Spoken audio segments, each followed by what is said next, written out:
कि अपना बहनिया के तू पर छैया बड़ा कि अपना बहनिया के तू पर छैया बड़ा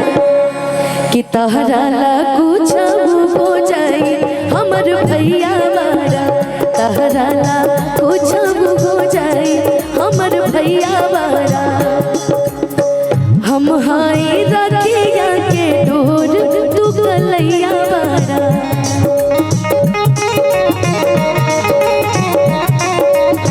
हम हाय रखिया के डोर तू कलैया बारा तहरा ला कुछ हो जाए हमर भैया बारा तहरा ला कुछ हो जाए हमर भैया बारा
आपने कहा ना भैया कि जिसकी बहन 2 लाख रुपए कमाती है उसको 10 रुपए के 10,000 देना चाहिए। तो मैं कहती हूँ अपने भाई के लिए जिंदगी के हमारो तू असली कमैया बारा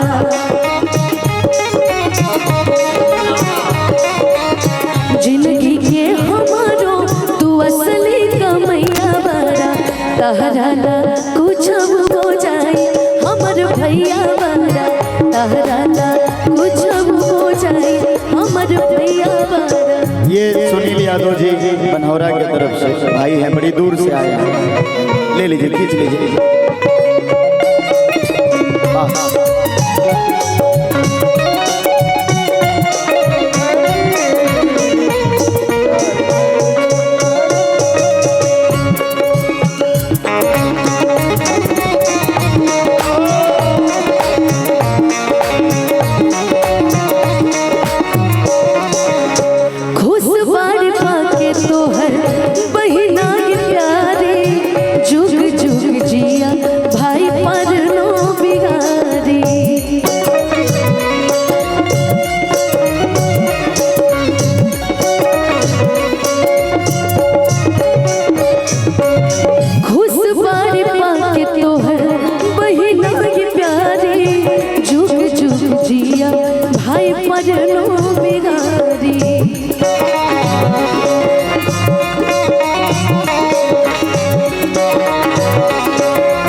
रही हा सलामत ये अपूर्वा भी जीत हो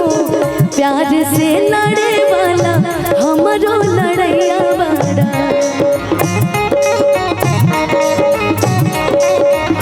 प्यार से लड़े वाला हमरो लड़ैया बारा तहरा ला कुछ हो जाए हमर भैया बारा तहरा ला कुछ हो जाए हमर भैया बारा तहरा ला कुछ हो जाए हमर भैया बारा